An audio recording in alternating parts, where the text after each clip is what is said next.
ठीक है, आज का पहला क्लास हम समझेंगे एसी के बारे में। ठीक है, एसी के बारे में समझेंगे। एसी का पूरा नाम क्या होता है? Air conditioner. ठीक है, इसको हिंदी में क्या कहते हैं? वातानुकूलिक या फिर वातानुकूलक। ठीक है, क्या बोलते हैं? वातानुकूलक। जैसे ट्रेन के डब्बा में लिखा हुआ रहता है ना वातानुकूलित, ट्रेन के डब्बा में एसी डब्बा में लिखा हुआ रहता है वातानुकूलित लिखा हुआ रहता है, तो इसको हिंदी में कहते हैं वातानुकूलक।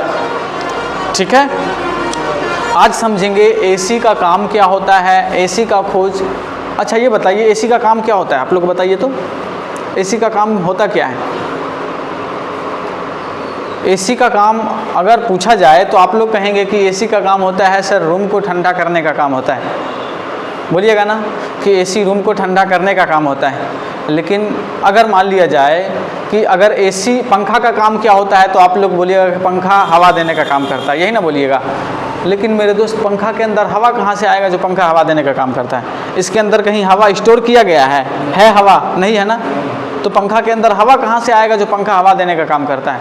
तो हम समझते हैं एसी का काम होता क्या है। जैसे कि मान लिया जाए एक रूम है, ठीक है, इस रूम में है, मान लिया जाए कि बाहरी टेम्परेचर 40 डिग्री टेम्परेचर है। ठीक है, बाहरी 40 डिग्री टेम्परेचर है और रूम के अंदर हम मान लेते हैं, आप थोड़ा आगे आ जाइएगा, रूम के अंदर मान लेते हैं 35 डिग्री टेम्परेचर है। कितना टेम्परेचर है? 35 डिग्री टेम्परेचर। इस रूम को ठंडा करना है। ठीक है, इस रूम को ठंडा करना है। अगर इस रूम को हम ठंडा करते हैं तो इस रूम को ठंडा करने के लिए बताइए, अगर इस रूम में पंखा चला देंगे तो ठंडा हो जाएगा? नहीं हो पाएगा। प्रॉपर हो पाएगा? नहीं हो पाएगा। इस रूम के अंदर अगर हम ठंडा हवा देते हैं तो क्या रूम ठंडा हो जाएगा? नहीं हो पाएगा। अगर इस रूम के अंदर जो टेम्परेचर है, इस रूम के अंदर जो गर्मी है, अगर इस गर्मी को हम बाहर निकाल देते हैं तो रूम ठंडा हो जाएगा? एग्जैक्टली यही होगा। जैसे कि मान लिया जाए एक रूम है, इस रूम को हमें अंधेरा करना है, तो सारा इंज्वाला जहाँ से आ रहा है सबको हम बंद कर देंगे, लाइट को बंद कर देंगे, तो ये रूम क्या हो जाएगा? अंधेरा हो जाएगा। तो इसी प्रकार इसको भी क्या है, इस रूम के अंदर जो गर्मी है, इस रूम के अंदर जो हवा है, इस रूम के अंदर जो ह्यूमिडिटी है, तो लेकिन इस रूम के अंदर जो गर्मी है, इस गर्मी को अगर हम बाहर निकाल देते हैं तो रूम ठंडा हो जाएगा ना। एसी यही काम करता है। लेकिन गर्मियों इस रूम के अंदर सिर्फ गर्मी ही नहीं है, इस रूम के अंदर ह्यूमिडिटी भी है। ह्यूमिडिटी क्या होता है? ह्यूमिडिटी को हिंदी में आर्द्रता, नमी या फिर उमस कहते हैं। आर्द्रता, नमी या उमस। जैसे आर्द्रता, नमी क्या होता है? जैसे हवा में पानियों की मात्रा, गर्मियों के समय में ऐसा होता है कि पानी गर्म होकर के वाष्प के रूप में उड़ जाता है ना, वाष्प के रूप में उड़ जाता है। तो वही वाष्प आपके गर्म रहता है, वही वाष्प आपके चमड़ियों पर पड़ता है ना तो खुजलाने लगता है, अजीब उमस टाइप का लगता है। एक बंद सा, चारों तरफ से रूम बंद रहे, उस बंद सा कमरा में जाइए, आपको कैसा एहसास होगा? ह्यूमिडिटी जिस तरीका से आपको ह्यूमिडिटी लगेगा ना, खुजलाने लगेगा, इधर उधर नोचने लगेगा, तो वही है ह्यूमिडिटी। ह्यूमिडिटी क्या है कि जैसे मान लिया जाए कि एक पानी का बोतल है, इस पानी के बोतल को फ्रिज में डालें, ठीक है, ये पानी ठंडा हो गया, बहुत ज़्यादा कूलिंग हो गया, ठीक है, और इस बोतल को हम बाहर रखते हैं। जब बाहर रखते हैं तो क्या इस बोतल के अंदर छोटा छोटा सा छेद हो जाता है? नहीं ना होता है। जो बाहर देखते हैं कि पानी बाहर में टपकता रहता है, तो ये ह्यूमिडिटी है, क्योंकि इसके अंदर जो है पानी बहुत ज़्यादा ठंडा है। बाहरी हवा के अंदर जो ह्यूमिडिटी है, जैसे ही ये ह्यूमिडिटी इससे टकराया तो ये क्या होगा? लिक्विड के रूप में आ गया। समझ गया ना? तो इस रूम के अंदर टेम्परेचर के साथ साथ ह्यूमिडिटी भी है और ह्यूमिडिटी के साथ साथ हवा भी है। तो इस हाँ, बाहरी हवा में जो ह्यूमिडिटी है वही बोतल से जब टकराएगा तो वही जो है वाष्प जो है यही धीरे धीरे लिक्विड के रूप में आ जाएगा। समझ गया ना? तो हाँ, तो इस रूम के अंदर जो है टेम्परेचर भी है, इस रूम के अंदर ह्यूमिडिटी भी है और इस रूम के अंदर हवा भी है कि नहीं है? तो एसी ये तीनों काम करता है। इस रूम के अंदर जो टेम्परेचर है, इस टेम्परेचर को बाहर निकालने का काम करेगा। ठीक है, इस टेम्परेचर को क्या करेगा? बाहर निकालने का काम करेगा। इस रूम के अंदर जो ह्यूमिडिटी है, आर्द्रता है, नमी है, उमस है, इस उमस को क्या करेगा? बाहर निकालने का काम करेगा। लेकिन इस रूम के अंदर जो हवा है, इस हवा को शुद्धिकरण कर देगा। लेकिन ये सोचिएगा कि सर इस रूम के अंदर जो एसी लगा हुआ है, इस एसी को जो हवा देता है ना, ये हवा इतना मेंटेन करता है कि 1 मिनट में 2 मीटर प्रति मिनट इतना हवा रहता है। 2 मीटर प्रति मिनट। जैसे इस पंखा जो चल रहा है ना, पंखा से कापी पेज उड़ रहा है क्योंकि इसके अंदर हवा बहुत ज़्यादा है, आ रहा है ना। लेकिन एसी उतना तेज हवा नहीं देगा, ये 2 मीटर प्रति मिनट के हिसाब से हवा देगा। आप जब रूम के अंदर जाइएगा ना तो भारी अजीब सा लगेगा, थोड़ा लगेगा कि नहीं इस रूम के अंदर हवा ही नहीं है। एसी वाला रूम में जाइएगा तो लगेगा इस रूम के अंदर हवा ही नहीं है, क्योंकि ये एसी जो है टेम्परेचर के साथ साथ हवा को भी मेंटेन कर रहा है, स्पीड को भी मेंटेन कर रहा है ये। तो एसी कितने काम कर रहा है? 3 काम। इस रूम के अंदर जो टेम्परेचर है, इस टेम्परेचर को बाहर निकालने का काम कर रहा है। मतलब इस रूम के अंदर जो टेम्परेचर है, इस टेम्परेचर को क्या कर रहा है? कंट्रोल कर रहा है। इस रूम के अंदर जो ह्यूमिडिटी है, और ये जो ह्यूमिडिटी है, मान लिया जाए इस रूम में एक एसी लगा हुआ है, ठीक है, एक एसी लगा हुआ है, हम एसी को ऑन किए जैसे, ठीक है, रिमोट उठाए और हम कमांड दिए एसी को कि रूम के अंदर हमें 20 डिग्री टेम्परेचर चाहिए, ठीक है, 20 डिग्री टेम्परेचर चाहिए। तो ये एसी क्या करेगा? 35 डिग्री टेम्परेचर में से, ठीक है, 35 डिग्री टेम्परेचर में से क्या करेगा कि 35 डिग्री टेम्परेचर में से 20 डिग्री टेम्परेचर रहने देगा और सारा टेम्परेचर को निकाल देगा, ठीक है। रूम के अंदर जो टेम्परेचर है, इस टेम्परेचर को, सारा टेम्परेचर को निकाल देगा, लेकिन 20 डिग्री टेम्परेचर रूम के अंदर रहने देगा, ठीक है। लेकिन 20 डिग्री टेम्परेचर के साथ साथ इसके अंदर जो ह्यूमिडिटी है, ये ह्यूमिडिटी भी रहने देगा। ह्यूमिडिटी क्या है? क्योंकि कूलिंग कॉइल, अच्छा रेफ्रिजरेशन साइकिल नहीं पढ़ाए हैं, ये कल का टॉपिक है ना, रेफ्रिजरेशन साइकिल कल पढ़ाएंगे। तो ये जो ह्यूमिडिटी है, ये ह्यूमिडिटी कूलिंग कॉइल से टकराएगा। तो ये कूलिंग कॉइल से जब टकराएगा तो ह्यूमिडिटी क्या होगा? लिक्विड में बदल जाएगा, पानी के रूप में बदल जाएगा। जब पानी के रूप में बदलेगा, वही पानी ड्रेन पाइप से होते हुए पानी बाहर निकल जाता है। इस रूम के अंदर जो देख रहे हैं हवा में पानियों की मात्रा, इस रूम के अंदर जो देख रहे हैं हवा में पानी जो है, पानी वाष्प के रूप में जो उड़ जाता है, वही हवा में पानियों की मात्रा है। यही पानी क्या होगा कि धीरे धीरे लिक्विड में बनेगा। और ये कहाँ पे लिक्विड में बनेगा? तो कूलिंग कॉइल के पास। और जब लिक्विड में बनेगा तो सारा ह्यूमिडिटी, सारा नमी पानी बन करके बाहर निकल जाएगा। किसके थ्रू? ड्रेन पाइप के थ्रू, ठीक है। ये एसी कितने काम कर रहा है? 3 काम। कौन कौन? टेम्परेचर को कंट्रोल करना, दूसरा ह्यूमिडिटी को कंट्रोल करना, तीसरा हवा का शुद्धिकरण कर देना।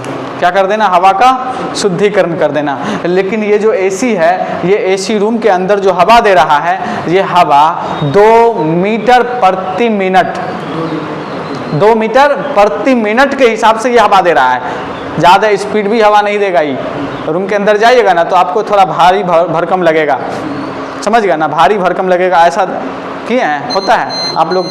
तो ये जो है एसी हवा को भी मेंटेन करता है, ठीक है। तो एसी कितने काम करता है? 3 काम। ह्यूमिडिटी को कंट्रोल करना, हवा का शुद्धिकरण करना और टेम्परेचर को कंट्रोल करना। लेकिन ये जो एसी है, मान लिया जाए कि सर ये जो एसी है, इस एसी को हम इस रूम में लगाए, ठीक है, इस रूम में लगाए तो ये एसी, इस रूम के अंदर जो हवा है, इस रूम के अंदर जो ह्यूमिडिटी है, इस रूम के अंदर जो आर्द्रता है, ह्यूमिडिटी है, हवा है, टेम्परेचर है, इस टेम्परेचर को बाहर निकाल देता है, कंट्रोल करता है। अगर यही एसी को एक बड़ा सा रूम में लगा दिया जाए, एक बड़ा सा रूम में लगा दिया जाए, तो क्या यही एसी खोल करके एक बड़ा सा रूम में अगर हम लगा देते हैं, तो क्या ये एसी इस रूम को ठंडा कर सकता है? इस रूम के अंदर जो ह्यूमिडिटी है इसको कंट्रोल कर सकता है? इस रूम के अंदर जो हवा है इसको शुद्धिकरण कर सकता है? इस रूम के अंदर जो टेम्परेचर है इसको कंट्रोल कर सकता है? बताइए, कंट्रोल कर सकता है या नहीं कर सकता है? नहीं कर सकता है। क्यों नहीं कर सकता है? क्योंकि देखिए, हर आदमी का एक कैपेसिटी होता है, पावर होता है, क्षमता होता है। अगर हमारे पास, आपके पास 20 केजी वजन उठाने का कैपेसिटी है, 10 केजी वजन उठाने का कैपेसिटी है, अगर आपको 60 केजी का वजन दे दिया जाए तो क्या आप उठा सकते हैं? नहीं उठा सकते हैं। तो इसी प्रकार इसका भी कैपेसिटी होता है, इसी प्रकार इसका भी यूनिट होता है, इसी प्रकार इसका भी मात्रक होता है, इकाई होता है। क्या होता है? एसी का भी मात्रक होता है, एसी का भी इकाई होता है, एसी का भी यूनिट होता है, एसी का भी पावर होता है। उस पावर को क्या बोलते हैं? हम टन में मापते हैं। किस में मापते हैं? टन में। अब वो वाला टन मत समझिए कि 1000 केजी बराबर 1 टन का हो गया एसी, वो वाला टन मत समझिए, समझ गए? उससे हमें तुलना नहीं करना है। 1000 केजी बराबर 1 टन नहीं होता है। ये इससे तुलना क्या किया गया है कि टन होता क्या है, तो टन ये एक कूलिंग कैपेसिटी है। क्या है? कूलिंग कैपेसिटी है। एक तुलना किससे किया गया है? पहले के समय में क्या होता था कि इस रूम को ठंडा करने के लिए ग्लेशियर से, पहाड़ से बर्फ़ का चट्टान लाया करता था आदमी। बर्फ़ का चट्टान ला करके रूम में रखा करता था। और ये बर्फ़ का खासियत होता है कि जहाँ भी बर्फ़ रखा, जैसे यहाँ पे हम बर्फ़ रखे, तो बर्फ़ का खासियत है कि आसपास के इन्वायरमेंट को क्या करता है? एब्जॉर्ब करता है। आसपास के इन्वायरमेंट में क्या करता है? ये ठंडगी। अब ये क्या करेगा? आसपास का जो इन्वायरमेंट है, इस इन्वायरमेंट को क्या करेगा? खींचेगा, एब्जॉर्ब करेगा और ठंडगी ट्रांसफ़र कर देगा उसके अंदर। समझ गए ना? आज भी देखिएगा कि मुर्दा घर में बर्फ़ का भी यूज किया जाता है। मुर्दा घर में देखिएगा बर्फ़ का यूज किया जाता है। अभी ये भी देखते होंगे कि जब आदमी मर जाता है, इंतकाल कर जाता है, तो आदमी को रखने के लिए बर्फ़ का यूज किया जाता है। करते हैं ना? बर्फ़ का ला करके, जैसे खटिया है उसके नीचे एक बर्फ़ का चट्टान रख दिया जाता है। तो बर्फ़ का खासियत क्या है कि आसपास का इन्वायरमेंट है, वहाँ पे क्या होगा कि उसको एब्जर्व करेगा और पिघलना स्टार्ट हो जाएगा। जब पिघलना स्टार्ट हो जाएगा तो वहाँ पे ठंडगी बना देगा, ठंडा पैदा कर देगा। ठीक है?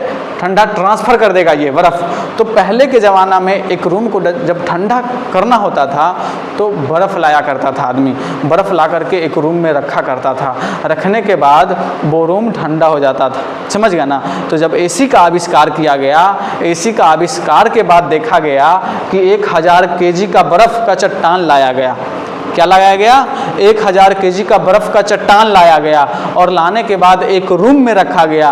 रूम में रखने के बाद देखा गया कि जितना समय में, जितना देर में 1000 केजी का बर्फ़ एक रूम को ठंडा कर देता है, उतना ही समय में 1 टन का एसी, जब चेक किया गया 1 टन का एसी उतना ही समय में, उतना ही देर में एक रूम को ठंडा कर देता है। इसलिए उसका तुलना किया गया टन में। टन क्या है? एक कूलिंग कैपेसिटी है, एसी का मात्रक है, यूनिट है, इकाई है। समझ में आ रहा है ये क्या है? तो टन 1000 केजी बराबर 1 टन नहीं है। यहाँ पे ये एक कूलिंग कैपेसिटी मापा गया है। 1000 केजी का बर्फ़ लाया गया और जितना समय में 1000 केजी का बर्फ़ एक रूम को ठंडा कर देता है, जितना देर में 1000 केजी का बर्फ़ एक रूम को ठंडा कर देता है, उतना ही समय में 1 टन का एसी एक रूम को ठंडा कर देता है। इसलिए उसे बोला गया टन। समझ में आया? ये टन क्या होता है? तो एसी का मात्रा क्या होता है? टन। ठीक है? लेकिन ये टन, अब समझिए कि कितना, अब एसी, सर ये बताइए कि ये टन, ये एसी कितना टन का है? हमें पता नहीं है। पता करना होगा कि ये एसी कितना टन का है। पता करना होगा ना कि एसी 1 टन का है, 1.5 टन का है, 2 टन का है, 2.5 टन का है, 3 टन का है। पता करना होगा। तो इसको पता करने के लिए जैसे BTU, BTU क्या होता है? British thermal unit. ये BTU होता क्या है? ये गर्मी है एक BTU। जैसे कि एक BTU बराबर, जैसे 12,000 BTU बराबर 1 टन होता है। 12,000 BTU बराबर 1 टन होता है। 1 टन, 1 टन क्या है? 12,000 BTU बराबर 1 टन। लेकिन सर ये 12,000 BTU बराबर 1 टन है, तो एक BTU बराबर कितना होगा? ये BTU है क्या? ये BTU होता क्या है? तो इसको समझना है। जैसे कि ये सलाई जो है, सलाई का जो एक तिल्ली देखेंगे, ये सलाई का जो तिल्ली है, जब ये सलाई का तिल्ली जब जलाएंगे, ठीक है, ये सलाई का तिल्ली जब जलाएंगे, ये पूरा जल जाएगा। ठीक है? ये जब पूरा जल जाएगा तो इससे जो गर्मी उत्पन्न होगा, इससे जो उष्मा उत्पन्न होगा, गर्मी, गर्माहट, ये एक BTU, एक सलाई का तिल्ली से जो गर्मी उत्पन्न होगा, तो वही एक BTU के बराबर होगा। बात समझ रहे हैं? वही अगर इस सलाई के तिल्ली को हम जलाएंगे, जलाने के बाद इससे जितना गर्मी उत्पन्न हो रहा है, जितना इससे गर्माहट उत्पन्न हो रहा है, वही क्या है? एक BTU के बराबर है। ठीक है? लेकिन ये एसी अगर यही 12,000 तिल्ली को जलाएंगे, 12,000 सलाई के तिल्ली को जलाएंगे, इससे जो गर्मी उत्पन्न होगा, इससे जो गर्माहट उत्पन्न होगा, ये गर्मी को 1 टन का एसी 1 घंटा में बाहर निकाल देगा।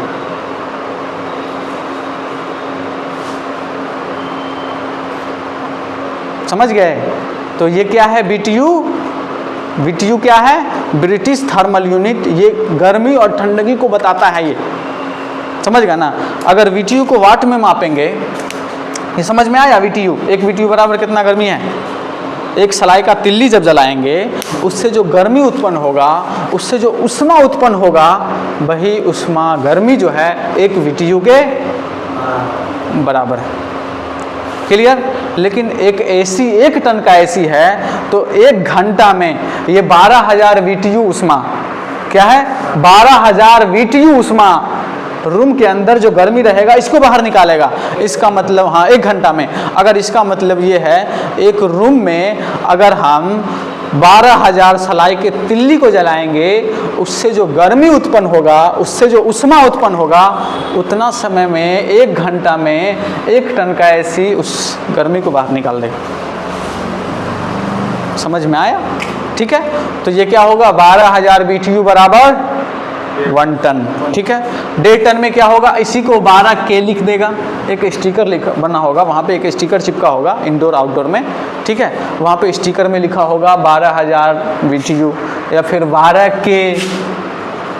K BTU। तो आपको समझ जाना है कि ये 1 टन का AC है। ठीक है, अगर मान लिया जाए कि यहीं पे 18 लिख देगा, 18,000 BTU,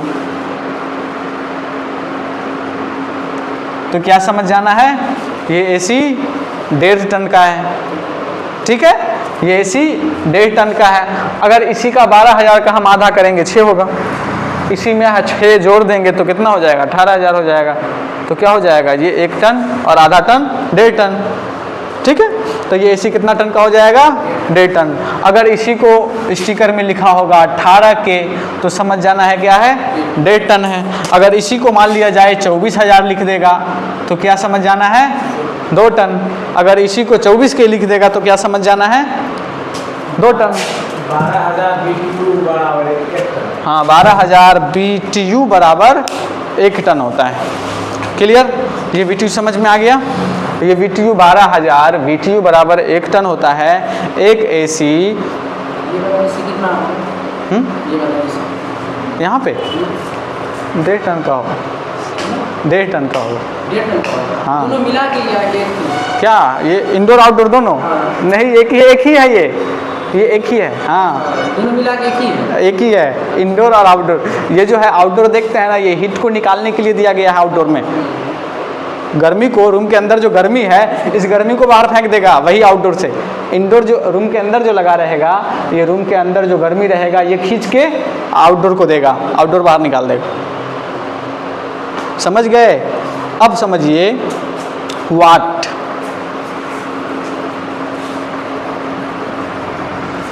इस समझ में आया ये चीज़? VTU क्या होता है? समझ में आ रहा है क्लास? अब समझ में आ रहा ना एकदम? लेकिन देखिए AC कितने सिस्टमों से मिलकर चलता है? AC 3 सिस्टमों से मिलकर चलता है। ठीक है, AC 3 सिस्टमों से मिलकर चलता है। एक मैकेनिकल सिस्टम होता है और एक इलेक्ट्रिकल सिस्टम होता है, एक एयर वेंटिलेशन सिस्टम या फिर एयर फ्लो सिस्टम। 3 सिस्टमों से मिलकर चलता है AC। कौन कौन सिस्टम है? मैकेनिकल सिस्टम, इलेक्ट्रिकल सिस्टम और एयर वेंटिलेशन सिस्टम या एयर फ्लो सिस्टम। ठीक है, अब समझते हैं ये वाट। ठीक है, ये BTU तो समझ में आ गया, BTU ब्रिटिश थर्मल यूनिट। लेकिन अगर इसी को हम वाट में निकालेंगे तो 0.2930 वाट बराबर, एक BTU बराबर कितना होता है? एक BTU बराबर 1 BTU बराबर 0.2930 वाट होता है। क्या है? 0.2930 वाट होता है। वाट क्या होता है? वाट होता क्या है? तो वाट एक ऊर्जा है। ऊर्जा क्या होता है? तो काम करने की क्षमता को ऊर्जा कहते हैं। लेकिन ऊर्जा जो है, ऊर्जा कभी नष्ट नहीं होता है, ऊर्जा को कभी नष्ट नहीं किया जा सकता है। ऊर्जा एक रूप से दूसरे रूप में स्थानांतरित कर सकते हैं, लेकिन ऊर्जा नष्ट नहीं होता है। काम करने की क्षमता को क्या कहते हैं? ऊर्जा कहते हैं। हमारे अंदर चाहे मशीन के अंदर जो ऊर्जा है, क्या कहेंगे? उसी को क्या बोलेंगे? वाट में मापेंगे, वाट। ठीक है, हमारे अंदर जो ऊर्जा है, ये ऊर्जा कहाँ से आया? भोजन से, भोजन से आया। लेकिन भोजन में ऊर्जा कहाँ से आया? पेड़ पौधों से। पेड़ पौधों में ऊर्जा कहाँ से आया? खाद्य पदार्थों से। खाद्य पदार्थों में ऊर्जा कहाँ से आया? जीव जंतुओं के अवशिष्ट पदार्थों से। और फिर जीव जंतुओं के अवशिष्ट पदार्थों में ऊर्जा कहाँ से आया? फिर भोजन से। ये रिसाइकल चलता ही रहेगा।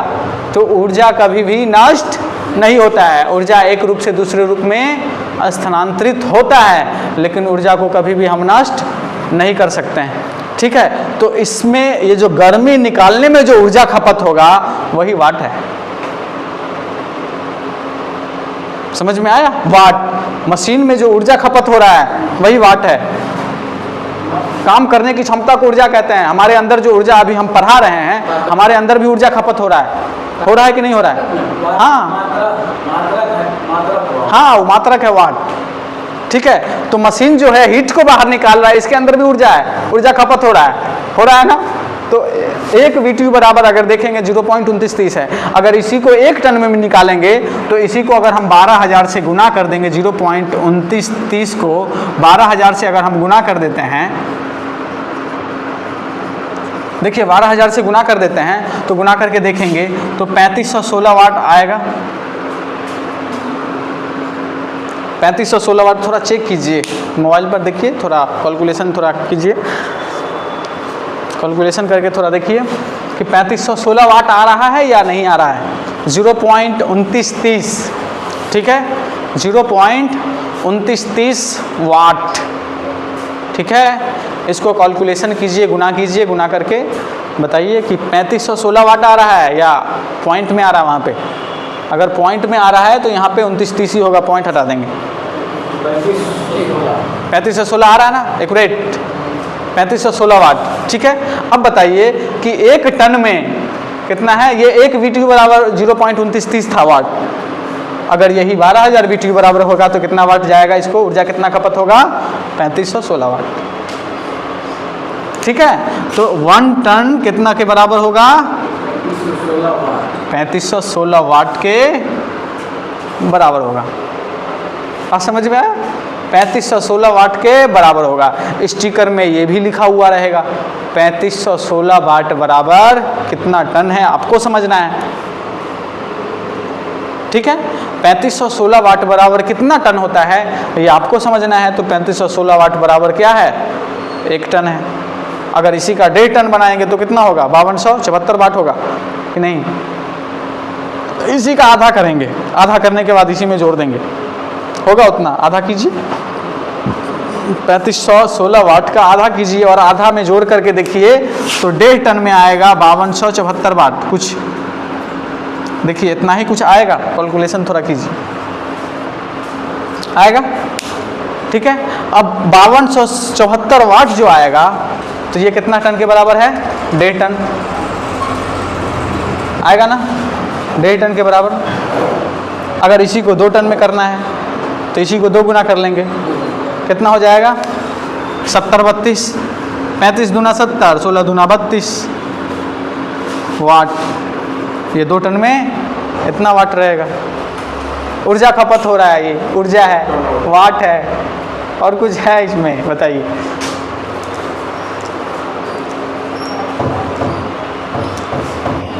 ठीक है, समझ में आया? बताइए, इतना समझ में आया तो क्लास आगे बढ़ाएंगे, नहीं तो यहीं तक क्लास थोड़ा और अच्छा तरीका से मक्खन घी लगाना होगा इसी में।